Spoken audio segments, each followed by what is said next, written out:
This is the FunBelt podcast, part of the Believe Network. Hosts the Dusty Thibodeau of Warhawk Report, Jeremy Harper of Howlraiser, and Shane Metlin of the Daily News Record. I think it's potentially a very good week for the Sun Belt. But I'm just kind of going off on a random rant. It's just frustrating. It is not a potentially good weekend for the Sun Belt, Shane Metlin. It is instead a great weekend because there was the popping of mitts, the pinging of bats, college baseball's back. Wow. 3 teams in the Sun Belt ranked in the top 25, Jeremy. What more could you want other than your Red Wolves falling to create absolute chaos in the men's basketball standings? Yeah, that was crazy. You know, sometimes what's bad for the Red Wolves is kind of good for the Sun Belt.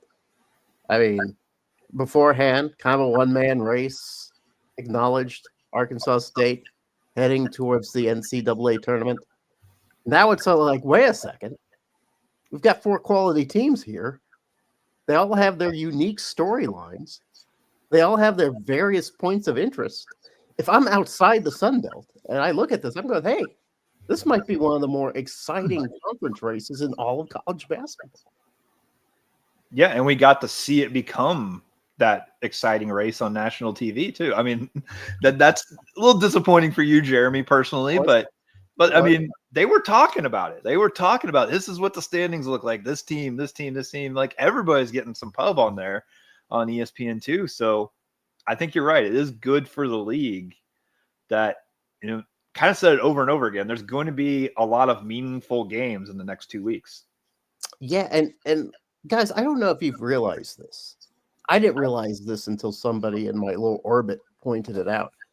All roads it all runs through San Marcos, guys. South Alabama, JMU, and Troy all go to San Marcos these last 4 games. Texas And that's State, why I'm wearing the Viva La Boobcats. Texas State will have a huge role in determining who gets the first 4 seeds in the Sun Belt. That's pretty incredible that it would fall on the Bobcats, who, you know, they have plenty to play for too, trying to jockey for position. They're not going. They have every reason to want to win these games. So wow, that's pretty exciting. I'm just glad that the Warhawks now sitting with 3 conference wins, 2 of which are against one of the teams there in the cluster amongst the top there of South Alabama. South Alabama at 10-4, along with James Madison, Troy, Arkansas State. App State to me is still the sneaky team. They're sneaky 9-5 right now. They are on the 1-game losing streak, but do you think Dustin Kearns can still kind of pull it off, or do you think that he obviously needs a little bit more help from those teams above him? But maybe we're talking about Kearns kind of slipping in to the latter part of that gauntlet tournament.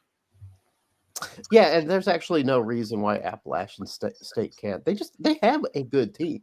It's just not as deep as some of those really great Appalachian State teams used to be. I mean, they still have some really great guys who can kind of ride or pull that team to the top. I have not checked what their Final 4 games are. Have you checked, Tibbs? I can. Okay. Because I am prepared. They played Georgia Southern and Marshall each twice. Oh. No, South Alabama. No, I was talking about Appalachian State, yeah. Oh, App State. Yes, yeah. I clicked on the wrong team. So App State has in Netlin we trust Georgia Southern and Marshall to close it out. Home and home. Yeah, that's kind of an interesting slate. James Madison, by the way, playing the Georgias this coming up, right?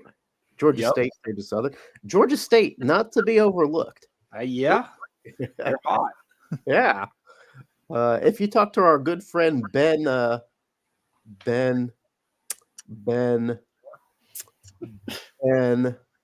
Dover. Suddenly his last name escapes me. I know him forever. Ben Moore. Thank you. Not Ben Less, Ben Moore. Ben's very excited about this Georgia State team. So, and We getting a wrote little, him off a couple of weeks ago. We were saying, Yeah. what's going on with Jonas Hayes? And then they go and win 4 straight. they've got guys like that. And in fact, I believe Caesar Edwards was the player of the week. Yeah, he's They've a got key guys. player. Yeah, they've got guys. So you get them, you get Georgia Southern. Now, that's at Georgia Southern and at Georgia State, right? No, Oh, okay. You got they've already made a trip to Georgia. They're both coming to Harrisonburg. okay. All right. And then who do you finish the season with? The last game of the season is Texas State, as you already mentioned, Yeah. and with a trip to go visit the Warhawks in between. Ooh, those dangerous Warhawks. And let me tell you that Arkansas State faces those Warhawks, I think, at the last game of the season, too. You can't overlook these Warhawks, Tibbs. Tibbs, why are these Warhawks kind of dangerous? Because there's nothing to play for. I mean, and I mean that like they're not going to win the title, so they might as well just rain on everybody's parade and try to screw up the bracket even more. And so I think that they're the wounded animal, like always. They're backed in the corner, and what do wounded animals do? They come out swinging. So just dangerous. Yeah, Always.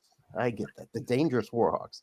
All right, so I was talking to my brother, Rex Steele, about this sort of clusterfuck that we have here in the Sun Belt. The Sun Belt entropy that just makes the Sun Belt so deliciously unique. And we're kind of wondering, maybe it's sort of a blessing not to get the super duper bye. That 1-2 seeding, because you're sitting there for like a week, right? Just kind of watching, getting rusty. Maybe it's better to have at least one game under your belt before getting into the upper seeds. No, I want to. No, I want to be there on the Thursday, Friday, Okay. and well rested. And sure, it's rusty that you've probably been sitting on your laurels for about a week, but I'd much rather that than, good God, coach, we got to go play again. Well, I do know that Arkansas State last year did kind of ride. I mean, they weren't the lower seed; they're kind of a mid seed, but they had, a couple games before they got to play James Madison, and by then they were sort of playing their best basketball. So I don't know. I don't know. Maybe it's good to be like a 3rd or 3 and 4 seed instead of the 1 and 2, or maybe even being a 5 and 6 seed. Maybe there is some advantage to that. I'm just throwing that out there. I think it depends on the team, really. I mean, some of them are there's teams that are going to. It wouldn't be shocking if somebody comes out just ice cold shooting. Yeah. In that semifinal that had the bye. That wouldn't surprise me at all. Mm-hmm. You also but if you can get through that semifinal, though, you're a lot more rested for the final than a team that possibly played 3 or 4 games. Oh, I think we saw that even with Arkansas State and JMU last year. Not that there wasn't the bye situation, but JMU kind of cruised through their half of the bracket. Arkansas State played an absolute knockout, drag-out fight with App State the night before. And I think that made a difference the next day. Yeah, I agree with that. Arkansas State had 0 legs for that game, and it really showed. But do you think that maybe the format kind of, if you're going to do a long layoff type of tournament, that it favors teams like South Alabama and Troy, who aren't necessarily reliant on sharpshooting, but more reliant on defense, collapsing in the paint, maybe getting rebounds and kind of. I guess South Alabama is a little bit of a perimeter shooting team, but Troy is more of an inside shooting team. Do you think it favors those guys a little bit more? I think to a certain degree. I think we've seen it. Texas State kind of playing that style too, kind of overachieve in Pensacola a little bit the last couple of years too. I mean, for their seeding, we like their team. We like TJ. We kind of expect more from them in the regular season, but then they go and they kind of, they play that style where they're going to get a ton of rebounds. They're going to, cause some turnovers, things like that. Not necessarily have to rely on going 10 for 20 from three. So, Tibbs, we talked about Appalachian State because they are sneaky good and could very easily be the ones that sort of slide in whoever stumbles in the top four. And we talked a little bit about the Warhawks, how they have nothing to lose, and that makes them a dangerous animal. And we just talked a little bit about the Bobcats. Is there another team with these final 4 games about to be played? Is there another team emerging that could be a big factor come tournament time? You got to think that Old Dominion might have a little bit easier of a path down the stretch with home games against Marshall and Georgia State. Georgia State is one of the hotter teams right now, but I do like the way that Old Dominion has really come on late, as well as having those 2 games at home. They then have to make the return trip to Marshall before closing out the year against number 14 Coastal Carolina. I like the way that schedule lines up for the Monarchs to not necessarily make it to that Thursday, Friday of the bracket, but maybe they're at the Wednesday, Thursday part of the bracket. Yeah, I think you've been a secret fan of the Monarchs all season long. I feel like Mike Jones.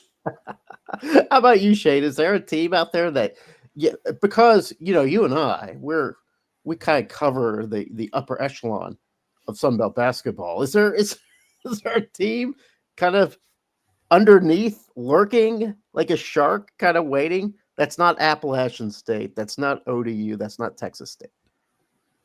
I throw Marshall into that category. They're sort of hit and miss. I think it would be asking a lot for them to win 3 or 4 games to win the tournament, but I could see them upsetting one of those main contenders because they've shown they can beat just about anybody on a given night. Yeah, and they play physical. They're not the sharpshooting team. They've got that inside guy whose name I suddenly can't remember. Who's their big guy? I know Chili Killen. Thank you for not making me pronounce that. He's great. I love watching him. Yeah, he's just a good guy to watch. But yeah. Here's the question I have though about Pensacola and the Sun Belt in general. Has the Sun Belt secured an actual spot in the tournament, or depending on who wins the Sun Belt, are we looking at maybe a first 4 game for the championship of the tournament champion?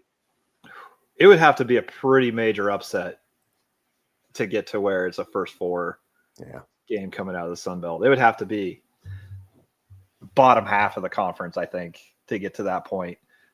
But in a particular maroon and gold team, you're implying there, Shane? No, not necessarily. The Warhawks would have to get in. I don't know. Anybody who's got that bye to the quarterfinals, I think we're talking more like 13 seed.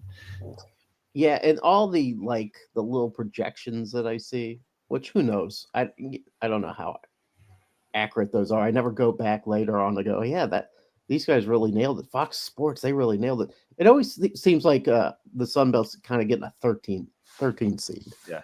Which I don't know, might be fair. I like for a while there, I thought A-State was playing good enough to maybe get a 12, maybe like 11. Now I'm not so sure. I don't have that sort of confidence anymore. So I don't know. Maybe 13 seed seems pretty good. 13 on the bracket, number 1 in your heart, Jeremy. Yeah, absolutely. By the way, it's something that really aggravated me. Shocker. I was looking at, they always have the first 3 out or first 4 in and the first 4 out. Like the first 4 in included Arkansas, which is 4-8 in conference. The first 4 out included Georgia, and they are also 4-8. They might actually be 4-9 in conference. How does a team with only 4 wins in conference, how do we get to the point where those guys are still considered to be worthy of being in the tournament? Shane, how does this happen? The wins and losses just mean more, Jeremy. That's why even play a season if you're just going to say that's how the net is structured, and that's how it happens. But I mean, I'm kind of with you. It's like yes, Arkansas State has has played a whole lot of the best teams in the country. Yeah, according to net. But you get credit for not losing too badly Yeah, in those games or just playing them. At some point, the net is what it is, but at some point I'm with you, like, maybe you got to have a winning record in your conference to get it. It just feels like it has to account for something, doesn't it? You're given that opportunity. Yeah. Everybody in the country has an opportunity to play their way into the NCAA tournament and win their way into the NCAA tournament. I get the whole strength of schedule argument, but at some point, isn't it a lot more fun if we just put the teams that all have won 20 games in? Shane, there's teams that have competed for a national title, didn't even win their division, let alone their conference championship. Yeah, this is true. This is true. And by the way, I did a little net checking. The worst team in the SEC is South Carolina, right? 0-12 in conference play. I think an overall losing record. Their net is 91. The best net in the Sun Belt, 92, Arkansas State. So yeah, the net is set up to where it's just going to favor bigger conferences. And it's also a crazy year, and the SEC is historically good, and their top teams are legitimately awesome. I'll give them credit for that, but yeah. All right, yeah. If you're in that league, though, you're given the opportunity to play all those games, win some of them. Well, I will say this, that last year I felt like that storyline was similar. Oh, the SEC, it's so deep that they're so good. You got to put in all these teams, and most of them kind of flamed out in the tournament right away. Yeah. So I don't know. I mean, I think we always convince ourselves that the SEC and in a lot of ways the Big Ten are these, have all this deep bench of great teams, but are they? I don't know. I mean, I think Alabama, Auburn, Florida are all legit national championship. Yeah, probably Tennessee. I don't know. Hell if I know. I couldn't listen. I don't know a good basketball team from my elbow. I was listening. That's why you support your team. That's right. I was listening to Auburn, Alabama, and I just heard a bunch of bricks. So I don't know. I don't know why they're considered to be so good. But anyway, never mind. I you know what? I'm just complaining, and that's fine. Dr. Netlin, on the women's side, is there a reason for the tournament, or should we just have kind of the consolation and James Madison, Arkansas State get to play for the automatic bid and the Sun Belt Conference title? Hey, well, if Keith Gill could rearrange the bracket to just put them in the championship game like he did with the semifinals, he'd probably do it this year. Because, yeah, those two, it's a shame they don't play in the regular season. How did that happen? Just, just happened to be the ones that didn't match up. So, it'll be fun to play. I'm not supposed to root for anybody, but I'm rooting for that game to happen in the championship game, because that's what everybody wants to see who follows women's basketball, is the two teams that have been the absolute best and won't play in the regular season. So let's get it done in the tournament. Yeah, and I have to admit, I keep waiting for Arkansas State to stumble, because that's what Arkansas State does, and they have a good chance to stumble these next 4 games. All of them are on the road. Some of them, they're playing some pretty good competition. I know Coastal Carolina is amongst the teams they're playing. I think Troy is another one, and both those are good women's teams. So that'll be a good test for Arkansas State. It does feel to me, though, that James Madison is head and shoulders probably the best team in the Sun Belt. From what I understand, getting votes in the national polls, so that's good for the Sun Belt to get that kind of recognition. Thank you, James Madison, for that. What team do you see as being maybe a sleeper on the women's side there, Jeremy? And I'll tip it off with the school that you would never think that I would pick, Louisiana Lafayette. Ooh. They're sitting right now just at the upper half of the middle of the pack in the standings. They have 3 road games, though, to close out the season with only 1 home game. They're traveling to Texas State, to good old Funrow. Then they host South Alabama before closing out at Southern Miss. I think at least 3 of those 4 games are pretty winnable there for the Cajuns to kind of shore up their spot and maybe move them a little bit further into the bracket. Yeah, I feel like the Cajuns have shown too that they can put the hurt on people. I believe they destroyed Troy last time they played. So yeah, the Cajuns are a good pick. I do not profess to be as an evaluator of great women's basketball teams, especially not in the league of Shane Metlin. But I do feel like Troy is one of those teams that could be a sneaky pick going into the Sun Belt tournament and maybe creating some problems for a team like Arkansas State or James Madison. Yeah, I think the thing about Troy is, well, for one, I think they have the second best net in the conference, even though they're not there in the standings right now. So they've got some talent. They've won some big games. And they play that kind of trapping defense that up until this year has given JMU a lot of problems. JMU went out and got some ball handlers in the offseason. Haven't had as much trouble with the press. But, sometimes your fists get a little clenched up and tight when you get to Pensacola. And yeah. So I could see Troy being a team that disrupts things a little bit. Well, unless they have to face 6 players again. Well, James Madison, what they have are those cold, hard Russians that don't get nervous when it comes tournament time. So that's the strength of James Madison.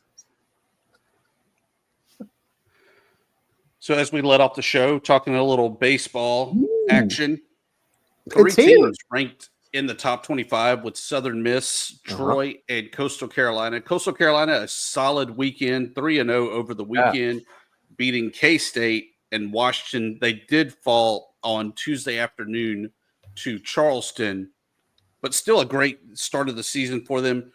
Troy, though, the team that impressed the most, they even bumped up from number 25 to number 24 in the rankings after their 3-0 start, including a 23-6 whooping to start off the season. It's Tuesday night while we're recording. They're currently tied with number 25 in-state rival Auburn.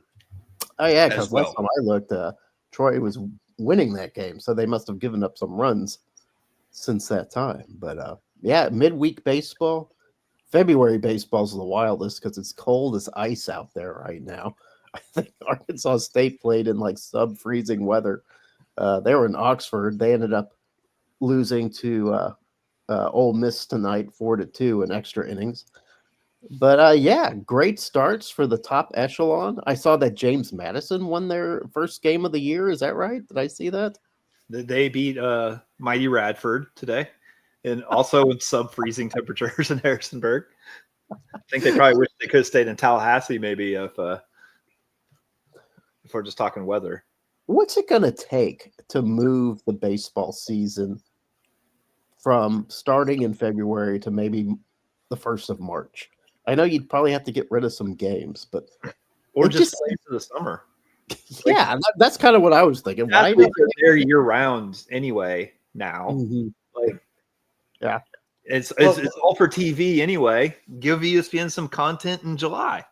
I think but the problem is also the signing period for the MLB draft. That you've got to make sure that these guys have time to evaluate: do I sign? Do I stay? And that's usually right around the College World Series time. If we were to push the season back, then you would kind of have a bowl season fiasco where all these guys that are drafted or declare for the draft, and maybe they don't want to play through the NCAA regionals, the super regionals, and even in Omaha. Tibbs has that. Yep, go ahead. I don't know. Maybe they would play, though, because, I mean, high-level college baseball is just as good for your development as, getting sent to, the Arizona Fall League or wherever you're going to go, like, after you get done with the season. Spoken from a guy that has never been to Greenville, Tennessee. Oh. Are you going to take that, Shane? What an insult. I'm trying to think if I may have driven through Greenville, Tennessee. Home of Tusculum College. Okay. I am just saying, though, that February baseball, at least in Arkansas, has always been this way. All right, right now, we're enjoying sleet and snow. It's below 30 degrees. February is always the coldest month of the year for Arkansas. You think Arkansas is in the south, it's always got this nice weather, but February sucks. And we always end up usually like having to postpone or cancel games at this time. And I just don't know why anybody plays baseball in February. But Tibbs, you kind of made it clear kind of a good reason why. Well, and that's why you see a lot of these northern teams headed south. I know down in the greater Houston area, coming up will be a weekend series where Purdue comes down to make sure they can get games in where it's not sub-zero temperatures like they would have in Indiana. Yeah, and I know the University of Arkansas gets a lot of northern-based teams too that comes through there, and it's always cold in February for those teams. But I guess it's not. I guess it's not Purdue cold. I guess it's not Michigan cold. I guess it's not that kind of cold. Speaking of cold, Jeremy, finally, the two of us will get to rub it in Shane's face. Oh, because as you said, James Madison only has one win. 10 errors over the weekend. That's some bad baseball, Jeremy. Unlike our teams that were upstanding and able to carry some of the load for the Sun Belt Conference. The bottom two teams. Yes. Arkansas State only has, I think, one win. So I don't think we're any better than James Madison at this point. But, we'll see. We'll see how that's a clip to cut. We call them out on the X when we see them, the good old whoopings. There were no whoopings this week in the Sun Belt. You do call them out. Tennessee put one on UNC Asheville, 29-4. And then in a shortened game, so it was only 7 innings, Rhode Island and William Mary. Rhode Island 36, William and Mary 22. Oh, God. Is that a good game to watch? I don't know. I don't know. It seemed like college baseball used to be like scores like that all the time. When there's no more aluminum bats, right? In college, there's still aluminum bats. I mean, they're like BB core, but it's still makes a pinging-ish sound. Okay, I thought they nerfed the bats a little bit. Like not like they were. They used to be like aircraft aluminum or titanium that just like launched things. And we're like, wasn't it common to have a 19-15 game for a while? And I don't see that as much anymore. But I could be wrong. Yeah, but you also, like Tibbs and I were actually talking about this before we started recording. What you also see in college baseball, especially like midweek games, is like when the team gives up, or we're not going to win this one, then you're not throwing anybody who you want to use on the weekend, and the pitching is pretty bad. Well, I think you also see midweek, like I know that Mississippi State, who's number 18 in the nation, is playing at Southern Miss. Loved, by the way, when the big schools do travel to the smaller schools. But you also see where those big schools kind of play with their rotation because they would much rather, we lost to Southern Miss, big whoop-de-doo, but have a better idea of what that team chemistry is like when this guy's out or this guy needs to be able to pitch. Can he go 3 innings instead of the 2 that he had? And so I really like midweek baseball also for that, of seeing kind of how deep these teams really are or are not. Yeah, I will tell you that when a bigger program gets defeated by a smaller program in a midweek, it's like the fans of the bigger program will just let you know about it. Oh, yeah, well, what you saw was Tuesday pitching. Yeah, you got the Tuesday lineup. You probably put your best guys out there for us. That's what they tell you. It's just, that's a little frustrating because you're like, we beat you. And then it's like, well, yeah, but you were getting our chaff. You didn't get our very best. Hey, you know what, though? It still counts in the RPI. It does. When they start seeing those regionals. Yeah. I mean, JMU got into a regional last year because they won 1 game against Arkansas. I know it was huge. And I'm telling you, people in Arkansas, they were all snotty about it. Well, we were pitching our seventh guy, and we had a bunch of guys out. They're just, and it's not just Arkansas. I think they're all just kind of jerky that way. We beat Ole Miss one year. We got the same shit. So let's. And that game did go final, by the way. Southern Miss 3, Mississippi State 0. So congrats to the Golden Eagles on a huge in-state and big win for the Sun Belt Conference over that conference that just means more. Yeah, I felt like last year we weren't winning those games like I thought we were supposed to. It's nice that we're getting kind of a hotter start this year. So that's good. And I saw that the Cajuns were getting whooped by some tiny school earlier, and now they've taken the lead. So it's good to see that. They wound up beating the swagtastic Texas Southern, which I love their abbreviation of TXSOB. You like that?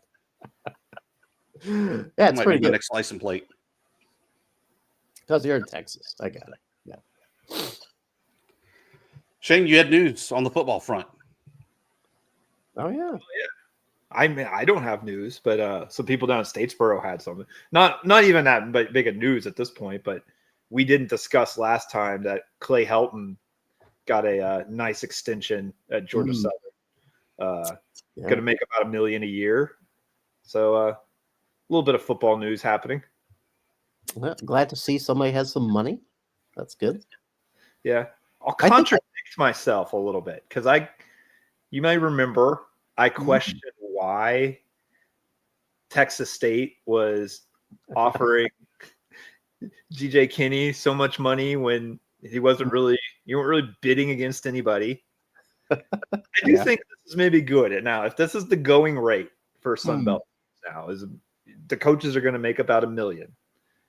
It may make it easier to keep people in this league or make it an attractive league, especially if the power conferences are cutting salaries for coaches because they're going to, start having more. They're going to have $20 million salary caps for their athletes.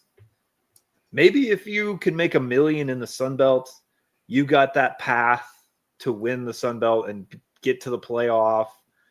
It's a little bit easier than trying to do that at, say, Oklahoma State or Wake Forest or wherever. Like, maybe you get some good coaches or keep some good coaches in the Sun Belt if you're kind of in the $1 million range, if you're competing against, $3 million for a mid-tier Power 4.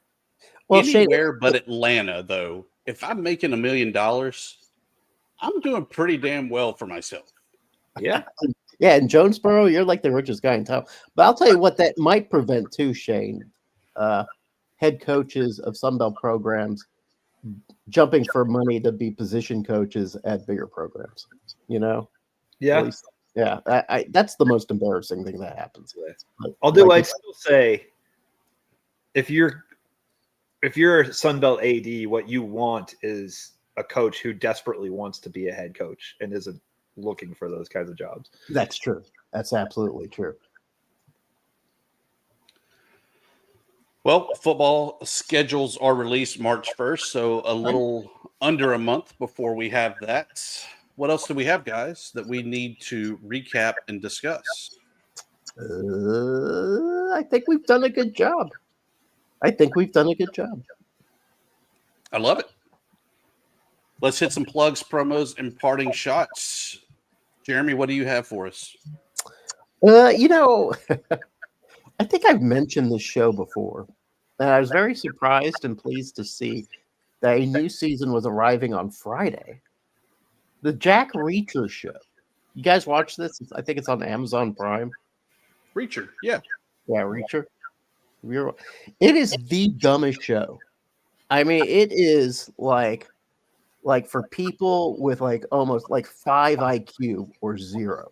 That's how bad it is. I mean, everything that happens in these shows is so incredibly preposterous. And I can't wait to watch it again. I don't know what it is. There's just something so stupid about this show that has me go, what the hell is happening here? Who would make a decision like this? Why are they doing what they're doing? These people do not act like normal people. And then I can't wait for the next episode. So the new Jack Reacher, I guess it's just Reacher. You're right, Tibbs. Coming out on Friday. I advise anybody who has an extra brain cell that they were hoping to get rid of to go watch this show and be happy watching. No pressure, Shane, but I'll let you close it out after mine. Okay. Ooh. I guys can tell and predict the future. Ooh. There is a 40 to 100 meter asteroid that is expected to crash into the planet Earth on December 22nd, 2032. Yeah. Its name is Y4 2024. Okay. And it's expected to be able to wipe out any city and cause a great big impact. So, of course, the great movie from the late 90s, Armageddon, it already draws comparisons where they've come up with plans of how they detonate a nuke or everything else. I'm sorry to say that there's members of the cast that are already dead, so that just isn't going to happen. What is in the cards, though, and write it down, 2032, we see a G5 undefeated, having beaten any P5 team in the school, getting ready to go into the playoffs, and the world fucking ends. That's exactly what it would happen. I remember when Armageddon came out, by the way, and it came out the same summer as Deep Impact. We had two movies about one. I think one's a comet and one's an asteroid heading towards Earth for an extinction level moment, and they both had the same solution, which was to land on said comet and asteroid, dig into it, and drop a nuke inside of it to blow it up to smithereens. I thought that was great. That was a great summer. If you love Armageddon or end of the world type movies, that was awesome. Have you ever seen the DVD commentary for Armageddon? No. It's on YouTube, and it's basically Ben Affleck just like shitting all over it, like how stupid the whole thing is. Like, at one point he's talking to the director, who I can't remember who directed it, but he's talking. Yeah, and he goes, "Explain to me again why it makes more sense to send oil drillers and teach them how to do nuclear physics, the nuclear physicists, and teach them how to drill into a." They were the best damn drillers on Earth, Shane. Nobody knew how to drill better than they did. That commentary is 10 times better than the actual movie. Yeah, and there's so many A-list guys in that movie, and you're like, this movie is the dopiest thing that you could put on Solenoid. And there's maybe two scenes that I really enjoy, but it is an awful movie with a lot of great people into it. And you just like, how does this get made? Did they know somebody was making Deep Impact, and they're like, we got to hurry up and make our own movie? That's going to be my parting shot because that's it. Because perfectly honest, I thought Tibbs was going to forget about Clay Helton, and I was going to make that my parting shot. Oh God. DNRonline.com/sports. Read stuff there. Read all about this great basketball race to the finish we've got going on. But yeah, otherwise I don't have anything. You know it's the off season and the slow season when we're plugging DNR online. Yeah.